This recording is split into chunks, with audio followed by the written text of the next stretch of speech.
This is the Suzuki Swace, a compact estate which looks like a Toyota Corolla. Why?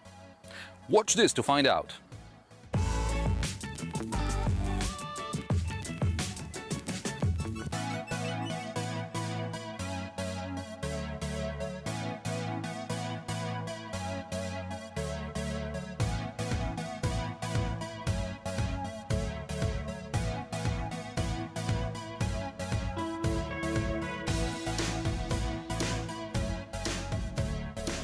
This is not the only Toyota in the Suzuki lineup. A few months ago I reviewed the Suzuki Cross, or rather the Toyota RAV4 PHEV, or Prime if you live in the US. An interesting car, but also rather expensive.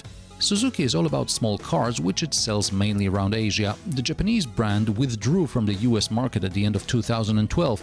In Europe, it's still relevant thanks to crossovers and superminis.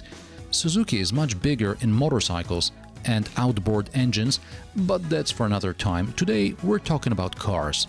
In 2020, Suzuki sold almost 2.5 million cars worldwide, out of which just 171,000 were sold in Europe. Suzuki lacks engines which meet increasingly strict EU emission norms and therefore badly needs models which will lower the fleet average. With relatively low sales in Europe, the company doesn't want to invest in costly R&D. It is quicker and cheaper to find a partner. Enter Toyota.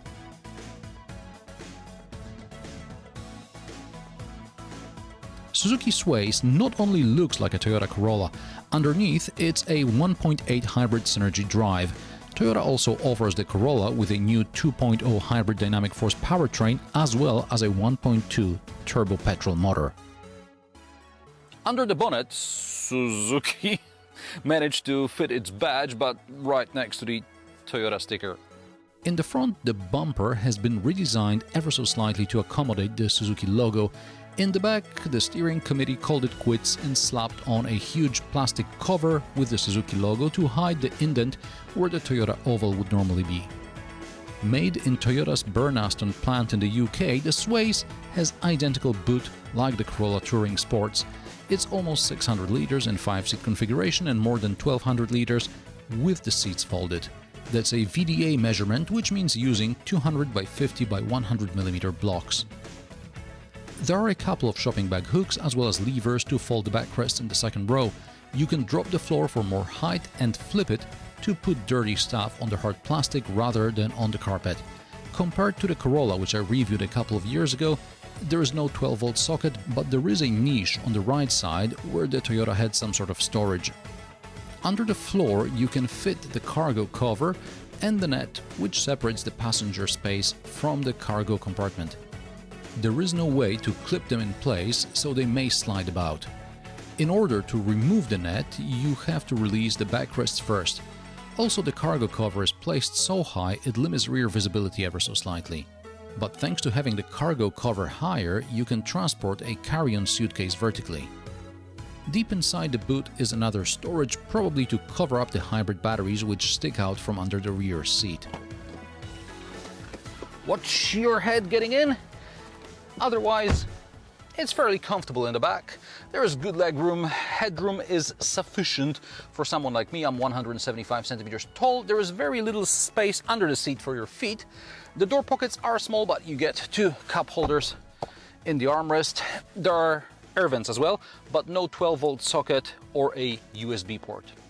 In the front, it's more Corolla. The dashboard consists of a digital central display and some analog gauges on the sides. The infotainment system is absolute garbage, but it does work with Apple CarPlay and Android Auto. Just remember to plug your phone into the port which is next to the passenger's knee, not the one under the armrest. Not a safe place to put a USB if you ask me. Storage under the armrest is average size, and so is the glove box. AC is operated with physical buttons and knobs, small but still physical. Yay! Under the AC panel is a smartphone cubby with an induction charger. It's so deep under the console I tend to leave my phone behind. There is no friendly reminder to check if you took your phone, like say in VW cars. Cup holders are okay, but there is no cubby to put away some bits and bobs which we like to have within reach. Door pockets are average size. They fit my water bottle okay, but my empty coffee mug barely fits.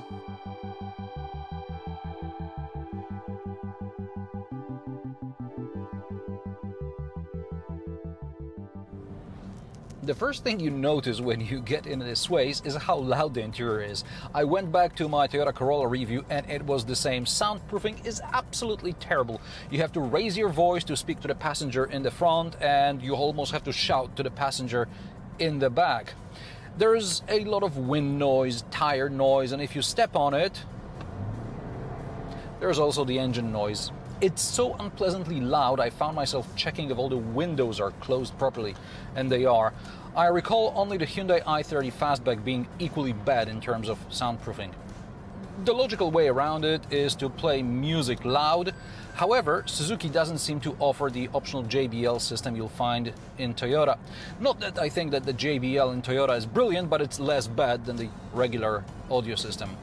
On the plus side, the hybrid Synergy Drive delivers on fuel economy, around 6 liters per 100 kilometers doing motorway speeds, and around 4.5 liters per 100 kilometers everywhere else.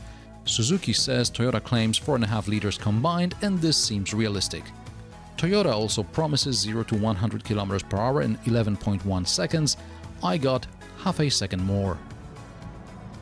The Swace is a Corolla, so it rides and handles the same. You're not buying a Toyota for driving fun, but to putter around town, and puttering is what the Corolla is good at. The steering is sufficiently direct, the seats are adequately comfortable, it's alright. Suzuki offers numerous safety systems and driver aids. Some work well, like the adaptive cruise control coupled with active lane assist, others not so much, like the traffic sign recognition. And since there is no sat-nav, you really have to depend on whatever the system reads, otherwise you don't know what the current speed limit is. Other systems are too effective. Like the rear cross traffic alert with emergency braking, I was reversing from a parking spot into a busy street. A driver slowed down to let me complete my maneuver, but since they didn't stop completely, my car decided to cut power and stop me. Only when the other driver stopped completely, I was able to resume reversing, and in my rearview mirror, I saw they were not amused. There's also a reversing camera, blind spot monitoring, as well as front collision warning system. Prices of the Suzuki Swace start at €31,350 plus 700 for metallic paint, and that's about it. A comparably spec Toyota Corolla and Hyundai i30 estates cost about the same.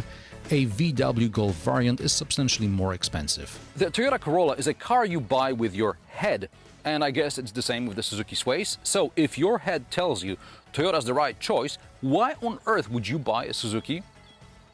I don't know. Let me know in the comment section below.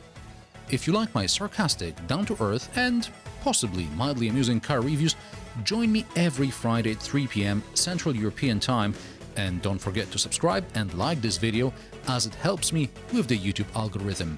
Thanks for watching, and I will see you in the next one.